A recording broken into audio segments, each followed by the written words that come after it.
I've had the iPad Mini A17 Pro for 4 months now, and we're going to talk about the good, the bad, and of course, the ugly when it comes to Apple's latest iPad Mini. So first off, the good is that the old case works on it. So the iPad Mini 6th generation case does work on the iPad Mini. Still works great. It's holding up great. I saved about probably $30 on this case, being able to buy this one on eBay rather than paying 60, 70 bucks, however much they charge for the new models. So, and of course the sleep wake does work, no problem on this case, which is great.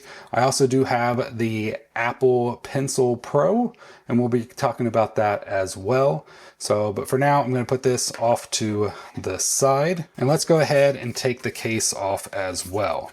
So how has the iPad Mini held up over these 4 months? Well, I think it's done really well. I don't notice any real scratches or anything like that. The case has definitely kept it protected. I did also want to mention I do have a screen protector on this iPad. It's very thin and it is like a glossy protector. It's not the matte. This is from a company called FlowLab. I love their screen protectors for the iPhone. I've been using it for the last couple years. I never really liked screen protectors until I tried theirs. So I went ahead and picked it up for the iPad as well. So let's go ahead. It does have Touch ID. If you weren't sure, that is how you get into the iPad Mini. There is no Face ID, and that is one of the bads. I really wish they had brought in Face ID to the iPad Mini. I think it would have been really cool, but they didn't. So we're kind of stuck with that Touch ID at the top, which I will say that the only place, like the bigger iPads, it was such an annoyance to use Touch ID. With the Mini is so easy to reach up there. That's the only iPad that I feel like can continue the Touch ID and not be an annoyance. So we've talked about some good and the bad. Let's go ahead and just get the ugly out of the way.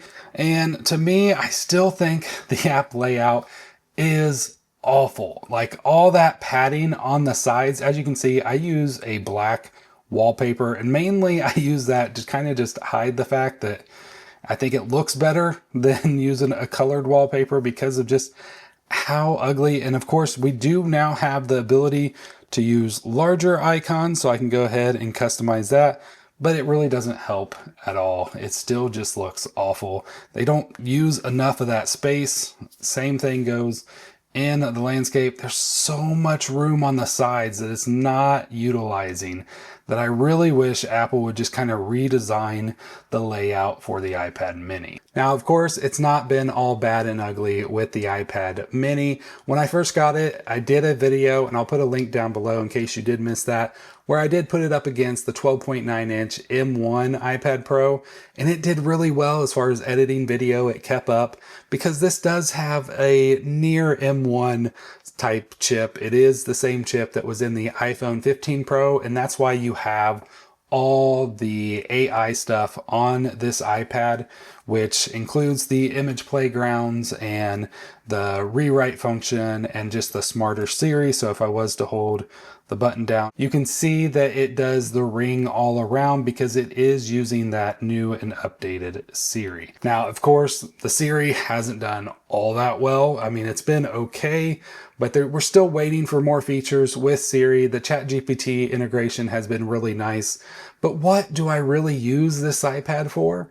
Well, mainly for reading. And I have even more recently just kind of gotten more into reading on my phone than I have the iPad. When I first got it, I was super happy to have an iPad that would actually just fit in my hands and was super comfortable to carry around with me, would fit in a pocket. Yes, this does fit in my hoodie pocket. I mean, it sticks out just a little bit, but overall, the portability of this thing is awesome.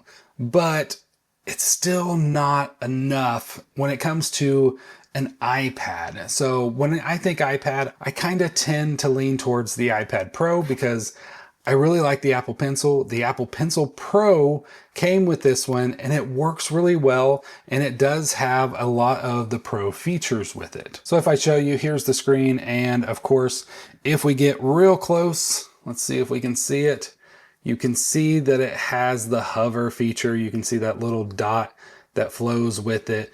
The refresh rate doesn't seem to be an issue for my eyes, at least. I know some people probably have better eyes than I do, and it probably bothers them, but it doesn't bother me. So I really don't have a problem with, latency or how well everything does. Even the scrolling doesn't bother me. The problem that I do have with the iPad mini and taking notes is just the size of it. It's just not a good size for any kind of note taking. Like maybe it's because my handwriting is really, really big.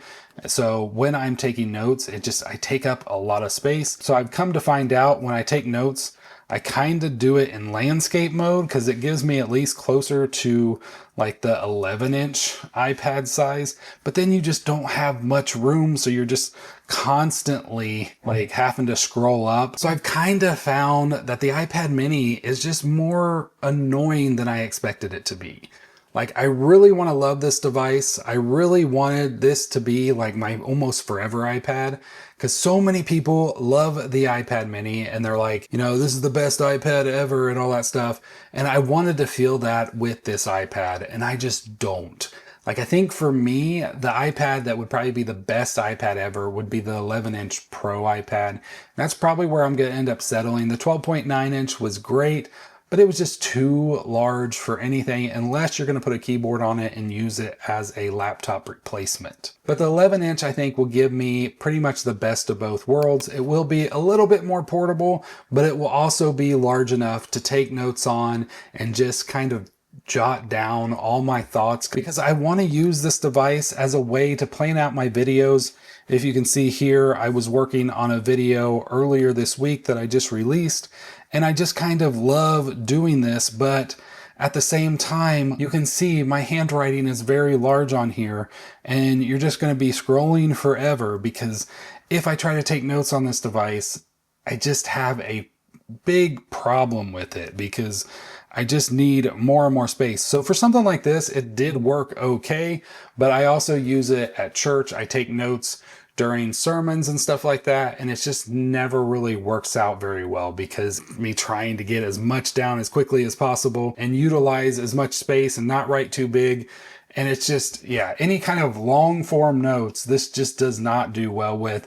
If you're jotting down quick and easy bullet point notes like this one, it's going to be perfect. Now, battery life on the iPad mini has also been one of those pain points. Especially I would consider it in the ugly category because it's been so bad. Most of the time, if you look even right now, it is at 17%. Now, I had this fully charged up on Sunday and I barely even used it since then, but it's already dead. And now I think part of that is the Apple Pencil is constantly drawing power. So if you leave your Apple Pencil connected, it really shouldn't be drawing power. Like, I feel like this is a bug.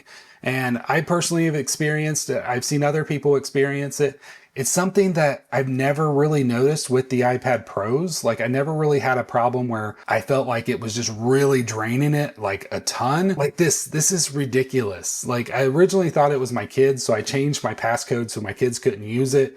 But it's really just the fact that I keep the pencil attached and the pencil just keeps drawing power for some reason. And I don't know if it's just an iPad mini bug or if it goes with all of them, but the battery has been abysmal. So even though the iPad mini is this amazing device, and I can understand why people absolutely love it, I have personally come to the conclusion that this is not the iPad for me.